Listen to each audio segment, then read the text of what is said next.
ഹരേ കൃഷ്ണ. എല്ലാവർക്കും മാധവത്തിലേക്ക് സ്വാഗതം. കഴിഞ്ഞ ദിവസം നമ്മൾ പറഞ്ഞത് ഭഗവാൻ ശ്രീകൃഷ്ണന്റെയും രുക്മിണി ദേവിയുടെയും പുത്രനായ പ്രദ്യുമ്നൻ തിരിച്ചു വന്നു എന്നുള്ള ആ കഥയാണ്. വൈശാഖ മാസത്തിലും ഇപ്പോൾ നടക്കുന്ന പുരുഷോത്തമ മാസത്തിലുമായി നമ്മൾ ഭാഗവതത്തിലെ ഭഗവാന്റെ കഥകളാണ് എല്ലാ ദിവസവും പറയുന്നത്. അതുകൊണ്ട് തന്നെ കൃഷ്ണഭക്തര് എല്ലാവരും തന്നെ എല്ലാ ദിവസവും ഈ 2 മാസങ്ങളിലും, വൈശാഖ മാസമാണെങ്കിലും പുരുഷോത്തമ മാസമാണെങ്കിലും, രണ്ടും ഭഗവാന് വേണ്ടി സമർപ്പിച്ചിരിക്കുന്നതിനാൽ എല്ലാ ദിവസവും ഭഗവാന്റെ കഥകൾ കേട്ട് നാമം ജപിച്ച് പ്രാർത്ഥിക്കണം. അങ്ങനെ കൃഷ്ണന്റെയും രുക്മിണി ദേവിയുടെയും പുത്രനായ പ്രദ്യുമ്നൻ തിരിച്ച് ദ്വാരകയിലെത്തിയിരിക്കുന്നു.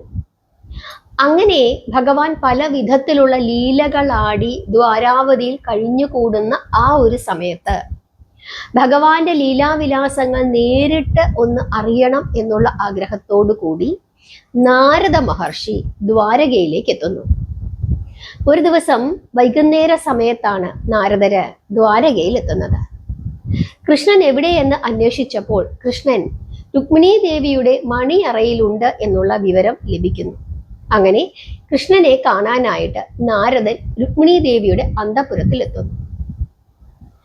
അങ്ങനെ നാരദ മഹർഷി അവിടേക്ക് ചെല്ലുമ്പോൾ കൃഷ്ണൻ രുക്മിണിയുമൊത്ത് വിശ്രമിക്കുകയാണ്. നാരദനെ കണ്ട ഉടൻ തന്നെ രുക്മിണി ദേവിയും കൃഷ്ണനും മഹർഷിയെ എഴുന്നേറ്റ് ആദരപൂർവം സൽക്കരിച്ച് സ്വർണ സിംഹാസനം നൽകി സ്വീകരിക്കുന്നു. എന്നിട്ട് കൃഷ്ണൻ അദ്ദേഹത്തിനോട് ഈ വൈകുന്നേര സമയത്ത് എന്തിനാണ് ഇങ്ങോട്ടേക്ക് വന്നത് എന്നുള്ള കാര്യം ചോദിക്കുന്നു. ഉടൻ തന്നെ നാരദ മഹർഷി വിനയത്തോടു കൂടി പറയുകയാണ്, വിശേഷിച്ചൊന്നും ഉണ്ടായിട്ടല്ല, അവിടുത്തെ ഒന്ന് തൃക്കൺ പാർക്കുവാൻ വേണ്ടി ഇങ്ങോട്ടേക്ക് വന്നു എന്ന് മാത്രമേ ഉള്ളൂ എന്ന് പറയുന്നു. അത് കേട്ടതും കൃഷ്ണന്റെ മുഖത്ത് ഒരു പുഞ്ചിരി പടരുകയാണ് ചെയ്തത്. അങ്ങനെ കുറച്ചു സമയം അവിടെ ഇരുന്ന് എല്ലാവരും വർത്തമാനമൊക്കെ പറഞ്ഞതിന് ശേഷം യാത്രയൊക്കെ പറഞ്ഞ് രുക്മിണി ദേവിയുടെ മുറിയിൽ നിന്നും നാരദൻ നേരെ പോകുന്നത് എവിടേക്കാണ്? സത്യഭാമയുടെ മണിയറയിലേക്കാണ്. അവിടെ ചെല്ലുമ്പോൾ അത്ഭുതം, അതാ കൃഷ്ണൻ ഭാമയും ഒരുമിച്ച് ചൂത് കളിച്ചുകൊണ്ടിരിക്കുന്നു. നാരദരെ കണ്ട് കൃഷ്ണനും ഭാമയും എഴുന്നേറ്റ് തൊഴുത് നാരദനെ സ്വീകരിച്ച് ആദരിക്കുന്നു. മഹാമുനിയെ ഇപ്പോൾ ഇവിടെ കാണാനിടയായത് മഹാഭാഗ്യം തന്നെ. ഞാനും ഭാമയും കൂടി ചൂത് കളിക്കുകയായിരുന്നു. ഞാൻ കള്ളക്കളി കളിച്ചു എന്നും പറഞ്ഞ് ഭാമ എന്നെ വഴക്കു പറയാൻ തുടങ്ങുന്ന സമയത്താണ് അങ്ങ് വന്നത്. അതുകൊണ്ട് ഞാൻ രക്ഷപ്പെട്ടു എന്ന് കൃഷ്ണൻ ചിരിച്ചുകൊണ്ട് പറയുന്നു. അത് കേട്ടതും ഞാനായിട്ട് നിങ്ങളുടെ കളിക്ക് വിഘ്നം വരുത്തുന്നില്ല എന്ന് പറഞ്ഞിട്ട് മഹർഷി അവിടെ നിന്നും ഇറങ്ങുന്നു. എന്നിട്ട് നേരെ പോകുന്നത് ജാമ്പവതിയുടെ മണിമേടയിലേക്കാണ്. അവിടെ ചെന്നപ്പോൾ അതാ അവിടെയുമുണ്ട് കൃഷ്ണൻ. അദ്ദേഹം അവിടെ ആയുധ അഭ്യാസം ചെയ്യുകയാണ്. ജാമ്പവതി തൊട്ടടുത്തു നിൽക്കുന്നുണ്ട്. ഭഗവാന്റെ ശരീരത്തിലെ വിയർപ്പു തുള്ളികൾ അത് തൻ്റെ വസ്ത്രം കൊണ്ട് ജാമ്പവതി തുടച്ചു കൊടുക്കുന്നു. അങ്ങനെ അദ്ദേഹത്തെ, കൃഷ്ണനെ ശുശ്രൂഷിക്കുന്ന ജാമ്പവതിയെയാണ് കാണുന്നത്. കൃഷ്ണൻ ആയുധാഭ്യാസം ചെയ്യുകയാണ്. ഭഗവാനെ ഇതെന്തൊരു ലീല എന്ന് ചിന്തിച്ചുകൊണ്ട് നേരെ നാരദൻ പിന്നെ ആരുടെ അടുക്കലേക്കാണ് പോകുന്നത്? സത്യയുടെ അന്തഃപുരത്തിലേക്കാണ് പോകുന്നത്. അതാ അവിടെയും ഭഗവാൻ. അവിടെ ഭഗവാൻ സന്ധ്യാവന്ദനത്തിന് ഒരുങ്ങുന്നു. പൂജയ്ക്കുള്ള പുഷ്പങ്ങൾ സത്യ ഒരുക്കുകയാണ്. അത്ഭുതപ്പെട്ടുകൊണ്ട് മുനി നേരെ കാളിന്തിയുടെ മന്ദിരത്തിലേക്ക് പോകുന്നു. അവിടെ ചെന്നപ്പോൾ കാളിന്തിയുമായി കളി തമാശകൾ പറഞ്ഞുകൊണ്ടിരിക്കുന്ന കൃഷ്ണനെയാണ് കാണുന്നത്. നാരദന് ആകെ തല കറങ്ങുന്നത് പോലെയൊക്കെ തോന്നി. അദ്ദേഹം നേരെ എങ്ങോട്ടേക്ക് പോകുന്നു? മിത്രവിന്ദയുടെ കൊട്ടാരത്തിലേക്ക് പോകുന്നു. അവിടെ മിത്രവിന്ദയുടെ മടിയിൽ കിടന്നുറങ്ങുന്ന കൃഷ്ണനെയാണ് കാണുന്നത്. അവിടെ നിന്നും വേഗത്തിൽ നാരദൻ പിന്നെ എങ്ങോട്ടേക്ക് പോകുന്നു? ലക്ഷ്മണയുടെ ഗൃഹത്തിലേക്ക് പോകുന്നു. അവിടെ ചെന്നപ്പോൾ ലക്ഷ്മണയും കൃഷ്ണനും കൂടി ഒന്നിച്ച് സന്ധ്യാവന്ദനം ചെയ്യുന്നു. പിന്നെ മഹർഷി ഭദ്രയുടെ കൊട്ടാരത്തിലേക്ക് പോകുന്നു. അവിടെ ചെന്നപ്പോൾ കാണുന്ന കാഴ്ച, കൃഷ്ണൻ അവിടെ ഇരുന്ന് ഹോമകർമ്മങ്ങൾ ചെയ്യുന്നു.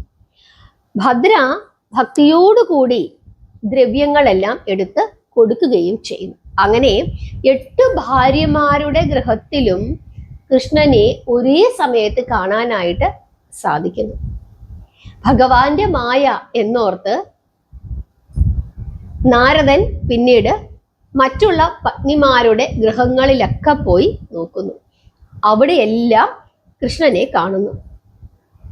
ഭഗവാനെ കൃഷ്ണ, ചെന്താമരക്കണ്ണ, ലോകൈകനാഥനായ അവിടുത്തെ മായാവൈഭവം മഹാ അത്ഭുതം തന്നെ. എല്ലായിടത്തും കൃഷ്ണൻ, സർവം കൃഷ്ണമയം. ഇങ്ങനെ ചിന്തിച്ചുകൊണ്ട് നാരദൻ നേരെ സഭാതലത്തിലേക്ക് പോകുന്നു.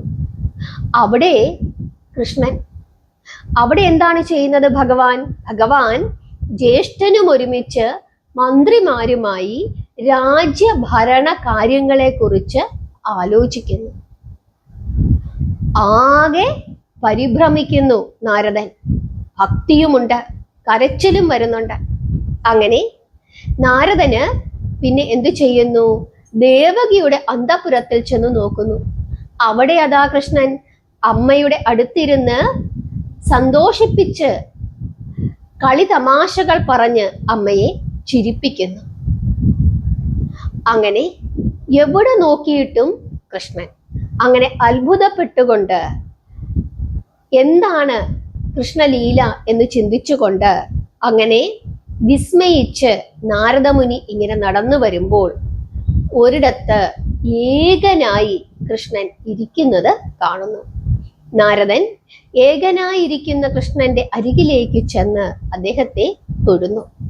അപ്പോൾ കൃഷ്ണൻ ചോദിക്കുകയാണ്, എന്താ മഹാമുനി, അങ്ങ് വന്നിട്ട് ഇതുവരെ പോയില്ലേ? എവിടെയായിരുന്നു ഇത്രയും നേരവും എന്ന് ചോദിക്കുന്നു. അപ്പോൾ നാരദൻ പറയുകയാണ്, ഭഗവാനെ, അവിടുത്തെ മായാവൈഭവത്താൽ അടിയൻ മയങ്ങിപ്പോയി. അടിയനെ അനുഗ്രഹിക്കണം, ജ്ഞാനോദയം വരുത്തണമെന്ന് നാരദൻ കൃഷ്ണനോട് പറയുന്നു.